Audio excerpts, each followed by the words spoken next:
Diallo, directeur général de Volcano, et je suis ingénieur informatique. Je suis né au Sénégal, grandi au Sénégal. Je suis parti étudier en France avant d'avoir l'idée de Volcano qui m'a poussé à rentrer à construire Volcano.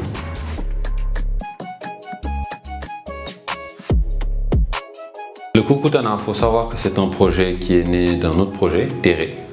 Terre est en fait le premier projet de Volcano, qui était une encyclopédie digitale africaine qui permettrait aux Africains, aux Européens, aux gens du monde entier de mieux connaître le continent africain à travers des proverbes, des citations et des mots qui sont traduits de 12 langues africaines vers le français.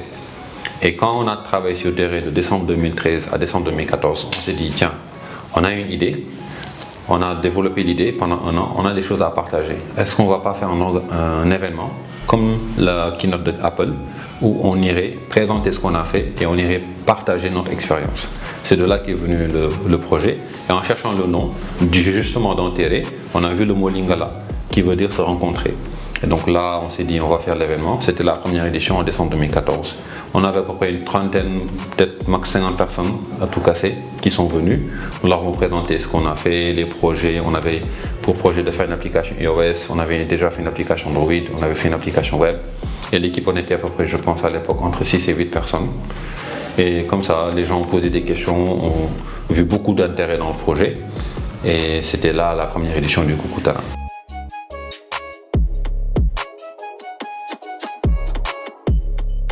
Il faut savoir que quand on organisait l'événement, on était en ligne.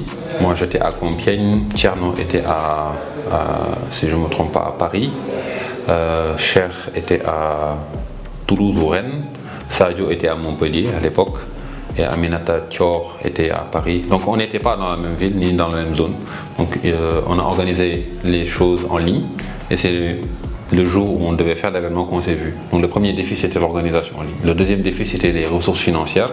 Le Kukutana avait un budget et on s'est cotisé entre nous. On a mis le budget et on a même commencé à commercialiser des t-shirts si je ne me trompe pas à l'époque. C'était ça le deuxième défi. Le troisième défi, je pense, c'était le manque d'expérience par rapport au fait d'organiser un événement autour d'un produit qui était à l'époque Terre. Mais c'est ça, hein. Sinon, globalement, ça s'était bien passé, je pense. Je me souviens que je pense la veille, j'ai pas trop dormi.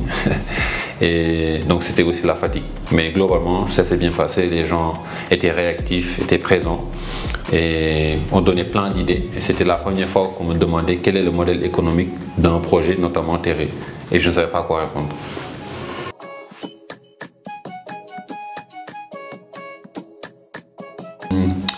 Je pense le moment le plus marquant dans toute l'histoire du Kukutana, parce qu'on a eu en 2014, 2016, 2017, 2018, 2019. On n'a pas fait en 2020 à cause du Covid, ni en 2021 et 2022. Je pense le moment le plus marquant du Kukutana, c'est à la fin, quand on demandait, par exemple en 2017, c'était à Canal Olympia, on a fait tout l'événement, les speakers sont venus, ils ont parlé, les entrepreneurs aussi. Et à la fin, j'ai eu une idée comme ça, c'était de dire à tous les bakelistes qui étaient présents, les bakelistes ce sont les étudiants qui ont fait l'école de formation de Volcano qui s'appelle Bakeli School of Technology. Et je leur ai demandé, tous ceux qui ont fait Bakeli, venez à côté de moi. Tous ceux qui ont fait un stage à Volcano, venez à côté de moi. Tous les employés de Volcano, venez à côté de moi. Et on s'est rendu compte que finalement, au fil des années, de 2015 à 2017, on avait construit une famille de jeunes passionnés, africains, qui étaient passionnés de ce qu'ils faisaient, qui étaient compétents et qui en voulaient en fait. Et ça, c'était une image très très marquante et c'était devenu un rituel. Donc chaque année après ça, 2018 on l'a refait, 2019 aussi on l'a refait et 2022 si je ne m'abuse aussi on l'avait refait. On avait fait une belle photo, une belle vidéo avec ça. Donc l'idée à la clôture du Kukutana, c'est de toujours montrer que la famille de Volcano grandit.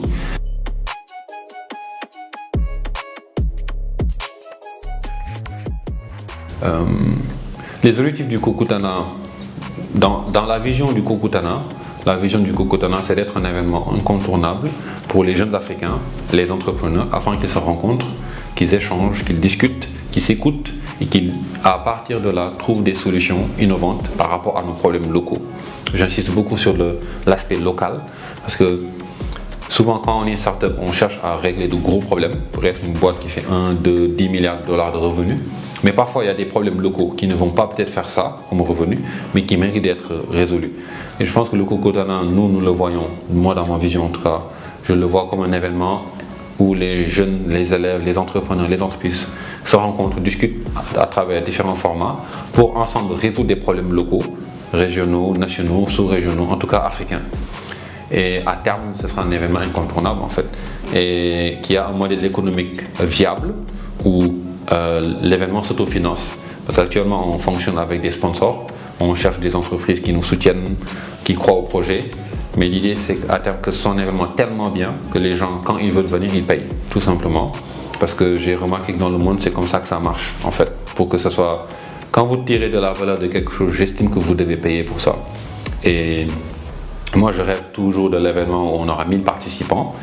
J'espère que ce sera le cas cette année. Sinon, un jour qu'on y arrive et qu'on multiplie chaque année le nombre, le niveau de participation et de concurrencer des événements internationaux comme Vivatech, ou bien GTEx, ou bien CES Vegas, ou bien le Slush, qui sont des événements qui peuvent rassembler 100 000 visiteurs, plus de 1000 entreprises participantes, et ça booste vraiment des écosystèmes.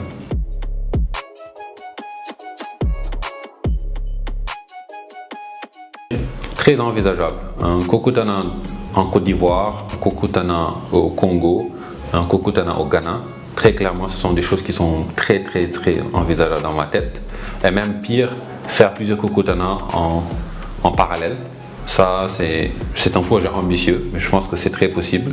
Au lieu d'attendre chaque année pour faire un Kokotana, on peut en faire 4 durant l'année. Un au Sénégal, ou bien peut-être un en Côte d'Ivoire, un au Bénin, au Congo, au Ghana, et pourquoi pas aller en Afrique du Sud. Donc le Kokotana 2023 a un format assez unique et nouveau. C'est un format qui dure une semaine. Ce sera du 3 au 8 juillet. Donc du 3 au 7 juillet, nous allons faire différentes activités avec des partenaires, des after-work, un hackathon et d'autres choses avec des gens qu'on cible, des étudiants, des entrepreneurs. Maintenant le samedi 8 juillet 2023, ce sera à la place du souvenir où nous invitons tous ceux qui suivent Volcano depuis des années, tous ceux qui suivent Bakeli, Craft IT, Tailleur Féoum, tous ceux qui sont en tout cas vraiment nos partenaires et nos sponsors, qu'ils viennent avec nous partager cette journée qui sera, je pense, monumentale parce que l'équipe travaille dessus depuis plus de 6 mois, l'équipe marketing, toute l'équipe en tout cas, et vraiment ce sera monumental. Si vous êtes un sponsor, évidemment venez. Si vous n'êtes pas un sponsor, malgré tout, venez voir. Si vous êtes un étudiant, venez, vous allez apprendre forcément des choses. Si vous êtes un élève et vous cherchez à vous orienter sur les métiers du futur, les nouvelles technologies, ou même le fait d'être entrepreneur, qu'est-ce que ça donne? Venez. Vous ne pouvez pas... Une promesse que je vous fais, que nous faisons à tous les visiteurs du Kokotana ou donc participants, c'est quand vous sortez du Kokotana, vous allez forcément apprendre.